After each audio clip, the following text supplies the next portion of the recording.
Hey, sixth grade. I thought I would make this video to sort of walk you through the process of making that geode that we talked about last week. So, just to review quickly, I'm asking you to use analogous colors, which are colors that are next to each other on the color wheel. So they're usually 3 in a row, and they usually have a primary and a secondary color as an anchor. So I have red, orange, and orange here. Red is the primary, orange is the secondary, this is the intermediate color. These 3 colors would be analogous, okay? And it doesn't matter which way you spin it, you find these 3. Okay, this blue-green color and this blue-violet color, if I do blue in the middle, I'm not really anchored by the 2 primary and secondary. They are still analogous. But if I would just shift it one way this way, then I've got my primary and my secondary, and those colors are going to blend together a little bit better. So here are some some colors that are not analogous. Red and green, orange and blue, purple and yellow. They're complementary, but they're not analogous. So I should not see any of your papers coming in that have blue and yellow or yellow and green next to each other, because they are not next to each other on the color wheel. So please refer to your color wheels if you need that help. So here are my 3 analogous colors on this example that I did. And what I'm really looking for is 3 distinct rings of color, of concentrated color. So here I've got my green, I've got my blue-green, and I've got my blue. And you can see how the color is darker on the outside. There's this muted color or this washed out color here in between each ring. Okay, so I'm going to kind of walk through the process of doing that. And again, we're just trying to mimic some of these geode cutouts, these geode slices that we looked at last week. So the first thing that you're going to do, like we did last week, is you're going to start by making a very light shape, semi-round shape. Does it have to be a perfect circle? No. I'm holding my hand way back here because I don't want to press hard with my pencil. And I want to fill up the space as much as possible. I'm not giving you messy mats right now because we're not painting off the edge of the paper, so I don't think that we need it. All right, so for this one, I am going to choose, violet, and red. So I'm going to start with violet on the outside. That's just the way I'm going to do it. So to get that concentrated ring of color that's going to follow my pencil line all the way around, I need to figure out which one is violet. And I'm pretty sure it's this one. I don't have my cheat sheet in front of me, but you guys have it in your folder. And I really want you to load up your brush with that color. Okay, now my brush is pretty wet, so I can always wipe it on the edge here if I want. You should have a lot of paint on your brush for this. And then you start by testing it out. Oh, that's a nice concentrated line of color. So I'm going to start by going around. I'm going to keep going back and dipping and following this around, trying to use the tip of my brush. I don't want to flatten my brush to get a wide stroke. I actually want to press very lightly to get a thin stroke. Sort of like tickle it along the edge of the paper. Notice at this point I have not dipped my brush back into the water.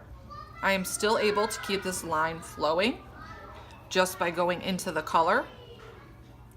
And if I dip my brush into the water, what I'm going to do is I'm going to dilute that color, and it won't be so concentrated and dark. So I'm trying to avoid doing that. If it gets to the point where your brush won't go across the paper because it's too dry, then you need, like right now, just a tiny little bit of water. Tiny. See, already it started washing it out. I kept that color pretty much the same. Now you know you need to work a little bit quickly here, because you want to now rinse your brush off so it's clean.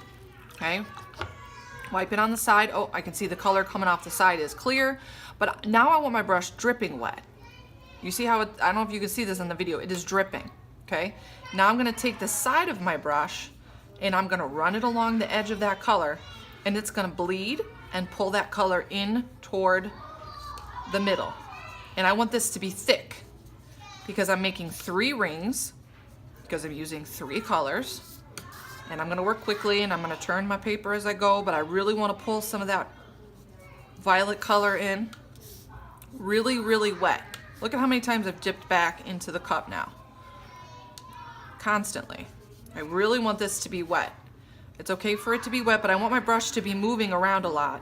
If you're gonna paint too much in the same spot, if it starts to look gray, you're doing too much water in the same spot. Okay, so now I'm gonna use my red violet, which happens to be this, which is a little bit more pink than it should be. We talked about that. Okay, concentrated ring of color. I'm gonna wipe some of this water off, really get my brush loaded up with color, and I'm gonna go along the edge here. If at this point it mixes with the purple, my violet, great. I like that even better.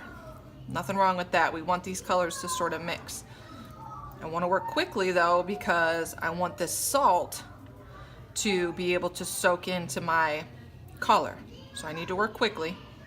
And then what I'm going to do is I'm going to dip here, and I'm just going to go back, and I'm going to add a few little sections of this red violet color just by tapping, just to sort of pull some of that color along the edge just a little bit in a few spots. There, that's it.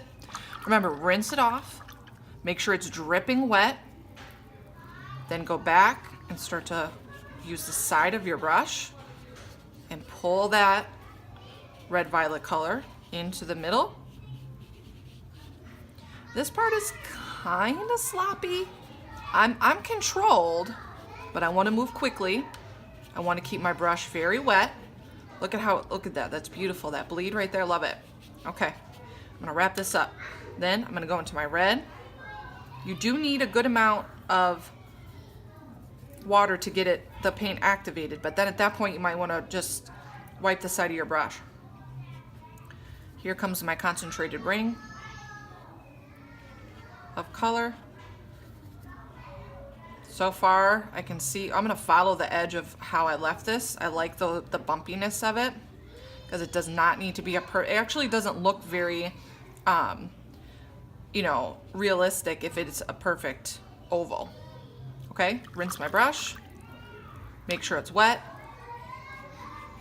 At that point, if you wanted to pull in some of that red into the, I forgot to do that step, my couple of the red pieces there.